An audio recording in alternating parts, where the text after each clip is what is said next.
You ever have one of those days where you can practically hear your grandfather laughing from beyond the grave, telling you, "Don't let anybody walk over you, boy"? Well, let me tell you, Judith Bramwell picked the wrong guy and the wrong bridge for that kind of nonsense. She had the nerve, I mean the absolute audacity, to call my hand-built bridge community property. My bridge, every board, every bolt, every speck of stain from my own hands. And when she sent yet another cement truck barreling over it, without so much as a knock on my door, well, I was ready. I was about to show her just how far her authority stretched, and let me tell you, it stopped cold at my property line. That bridge didn't just give out either. No, sir, it splintered with a crack so sharp it sounded like a gunshot across the hollow. 1 minute, that cement truck was crawling along, heavy tires whining, the whole thing complaining under the weight. Next thing you know, the rear axle went straight through. I mean, swallowed up by a pit of sticky clay and creek water, like the earth itself had finally had enough.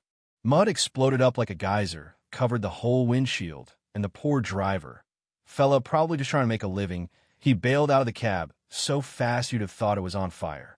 Boots sunk right down in the sludge, cursing, flailing. What in the world is this?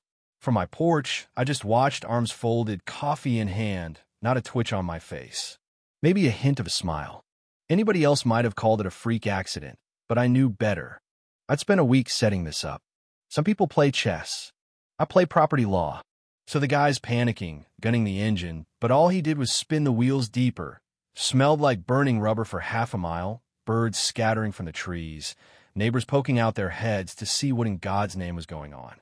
And wouldn't you know it, here comes Judith Bramwell herself, tires screeching, clipboard waving, already writing violations in her head.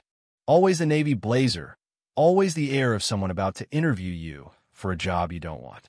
She strides up, voice like broken glass. "Mr. Vale, what on earth have you done?" Now, I didn't answer her right away. No, I let that moment hang, took a slow sip of my coffee, stepped down off the porch, making sure each board creaked just so. "Funny," I said, "I was about to ask you the same thing." And she turned the color of a stop sign. "This is destruction of private property. You will be paying for this." And I just shrugged. "Private property? You mean mine?" The truck driver, he's looking about as comfortable as a possum at a coyote convention, says, "Ma'am, I was just told this was a shortcut to Willow Bend Road. Had no idea it was somebody's private yard. I didn't even have to look at Judith. I knew who told him that." "Who told you it was okay?" I asked. He pointed at Judith, plain as day. The lady with the clipboard. For a second, the only sound was that truck's engine dying in the mud, and then Judith leaned in with that venomous hiss. "You think you're clever, don't you?" But I just stared past her, at the bridge, sunlight glinting on the broken planks, and said, "No, just tired." By then, the whole neighborhood was gathering. Everyone pretending not to watch, but really dying to see a showdown. And let me tell you, everybody knew about Judith. Her warning letters, her friendly reminders, the way she'd find your yard gnome if it was an inch out of place. No one had ever stood up to her until now. She marches right up, heels sinking into the grass, threatens to get the county involved, lawyers, the whole 9 yards. I pulled out my little folder, handed her official maps and deeds with the county stamp right on top. "Before you make those calls," I told her, "you should know every inch of that bridge is on my land. I've got photos, dates, even video." For once, Judith just stood there, speechless, her eyes darting from my papers to that ruined bridge, and then she spit, "You orchestrated this." I didn't even raise my voice. "No, you did. I just built something to show you where the line is." The truck driver, bless him, wanted to call his boss. Yeah, I told him call a tow. That rig's not moving without help. The neighbors chuckled, and Judith spun around, muttering about violations, stomping back to her SUV, redder than her lipstick. But as I watched her go, I thought about how this all started. This bridge wasn't just planks over water. I grew up in Memphis, oldest of 3, Dad always saying, "If it's broke, fix it yourself." That lesson stuck. By 40, I'd bought this patch of land near Clarksville. Quiet place, just trees and the steady hum of cicadas. The house was nothing fancy, but it was mine. And the bridge, barely holding together when I got here, became my project. Every weekend, sanding, sawing, hauling cedar planks from Dover. I'd worked till my hands were raw, but there was pride in that ache. Sometimes I'd tell my neighbor, put your own sweat into something, it learns your name. That bridge was my favorite spot. Mornings, fishing pole in hand, just peace. Then Judith blew into town like a tornado in heels. Freshly minted HOA president, issuing edicts about trash cans and fences. At first, I ignored her. Paid my dues, mowed my grass, minded my business. But she started circling my property with that clipboard, snapping pictures, muttering about structures beyond the residential line. I told her straight. The bridge was there before I bought the place. I just fixed it up. She smiled, ice cold. Any modifications are new construction. I'll need documentation for fixing my own bridge. I laughed in her face. She called it protocol. But then came the tire tracks, real deep, straight across my lawn. At first, I figured kids, but then I saw a cement truck rolling right over the bridge I'd built with my hands. I ran out yelling, "You can't drive through here." Driver leans out, says the lady up the street. Judith told him it was a service road. I waved my arms. It's private. But he was already gone, left my yard a mess, the bridge groaning. I marched to Judith's house that afternoon, her yard perfect, everything in its place. She opened the door, almost smiling. "Your crew's wrecking my property," I told her. "They're just using the most efficient route," she said. "It's my land. You don't have permission." She shrugged. "Technically, the creek runs along the shared boundary." The board approved it, slammed the door in my face. It wasn't anger that I felt standing there, but something heavier, a kind of invisibility. To her, I was just an obstacle, not a neighbor. I walked down to the bridge, fingers tracing a new crack in the wood. Looked at my reflection in the water, older, tired, wondering how far this would go. The answer was a whole lot farther. She started showing up on my land, always with that clipboard, always another complaint. Now the bridge was obstructing community access or not meeting the aesthetic standard. She even had the gall to say maybe it should be removed. I laughed. "It's on my property, doesn't bother anyone but you." "Then prove it," she snapped. So I found my old survey, showed her the lines, bridge a dozen feet within my land. Got the county stamp, handed her the folder, and all she said was, "We'll review it with the board." There was no board, just her. From then on, she haunted my property. Once she blocked a delivery in my driveway, interrogated the driver. My patience wore thin. "You don't need to monitor anything over here," I told her. "Just ensuring fairness," she chirped. "Rules," she said, "are what keep order." I told her, "Rules are supposed to help us breathe, not choke us." Then came the Friday that changed everything. Construction crews, 2 cement trucks lined up behind Judith's SUV, her out front, pointing at my creek like she owned it. I yelled, "Stop. You can't drive those trucks here." She fired back. "We're on a schedule. Authorized by the HOA." The first truck rolled forward. The bridge groaned. My hands balled into fists. When it was over, another support beam was split. She didn't even look. That night, I stood out there with my flashlight, neighbor Cole at my side.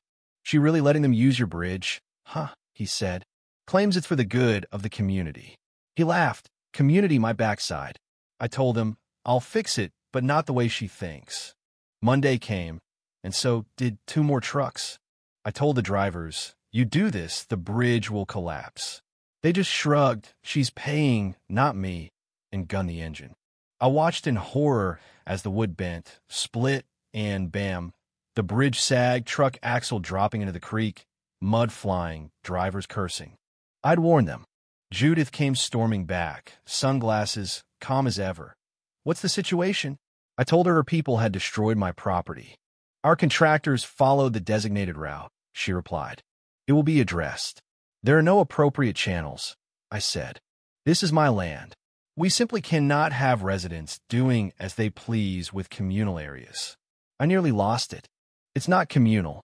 It's mine. I built it." She told me, "You'll get an invoice for damages." The drivers muttered. We were following orders, and Judith, ever the queen, shut them down. Back at my porch, I sat staring at the wrecked bridge, angry and hollow. It was never about the wood. It was about respect. The next day, she brought two men in vests insurance. They took pictures, wrote notes. "We're reviewing liability," she said. I pointed to my boundary stakes. "Review all you want." She sniffed. "Make sure you get the supports. Could be out of code." That was the last straw. I laughed, but not because it was funny. "You were something else." She called me emotional. "You sent cement trucks to destroy something I built. You think that's not personal?" Cole said, "She's trying to push you. She won't win," I told him. And that night, surrounded by maps and papers, I hatched a plan. Not revenge, but a lesson. I cleared the wreckage, bought new lumber, and built the bridge again, stronger. On paper, at least. Underneath, I engineered a harmless trap. A mechanism that'd collapse if anything heavier than an ATV rolled over. Just enough to embarrass, never to hurt. Cole asked, "You sure about this?" "Every inch is legal," I told him. "Let's call it creative boundary enforcement." A week later, Judith couldn't resist. Two more cement trucks rolled in. I watched from the porch, Cole beside me. The first crossed, no issue. The second, crack. The planks gave way, truck axle in the mud, driver yelling. Judith came screeching up. "You will pay for this. This is sabotage." "No," I told her, "it's justice. You destroyed it once, I rebuilt it. Now everyone can see who is lying." Neighbors gathered, filming, whispering. The HOA's crown was slipping. When the sheriff arrived, Judith tried to blame me, but I handed over my folder, permits, surveys, everything. Deputy Hanley said, "Ma'am, HOA isn't the law." He's in the right. The whole crowd started grinning. She tried to insist I was a danger, but Hanley just shook his head. "Nothing public about this property, ma'am. You trespassed." Even the drivers were on my side. Word spread. The HOA fined me nearly $5,000, but I called the county. Inspector checked, said, "You're in the clear." Next HOA meeting, I walked in with all my evidence, laid it out in front of the whole neighborhood. I try to be reasonable. I followed the law. But the rules aren't your personal weapon, Judith. People started nodding, even board members. One lady in the back piped up, "She fined my son for a shed." For the first time, Judith looked rattled. By Monday, she was asked to step down. The peace that followed? It was like a storm had finally passed. The bridge stood proud, the creek below it quiet. Judith faded into the background, her power broken. Then, weeks later, she showed up on my porch, no blazer, no clipboard, just a regular person. She apologized, said she'd gone too far, forgot people were people. I told her, just don't let it happen again. She promised the fines were dropped, and for the first time, she seemed genuine. Cole came over with 2 mugs of coffee, said, "Never thought I'd see the day." Me neither, I admitted, but I was glad. We sat, listening to the rain wash away the tension. He asked if I regretted setting the trap. "No," I said. "It wasn't about humiliation, it was about boundaries, proving a point quietly, letting the truth do the work." Later that night, I stood on the bridge, hand on the smooth rail. "Boundaries aren't walls," I whispered. "They're lines of respect." The neighborhood slept in peace. For the first time in months, so did I. And if you stuck with me to the end, maybe you know what I mean. So, what do you think? When rules become weapons, who really keeps the peace? Drop your thoughts below. Tell me your own stories. And if you believe in quiet strength, well, stick around. There's always another lesson coming down the road.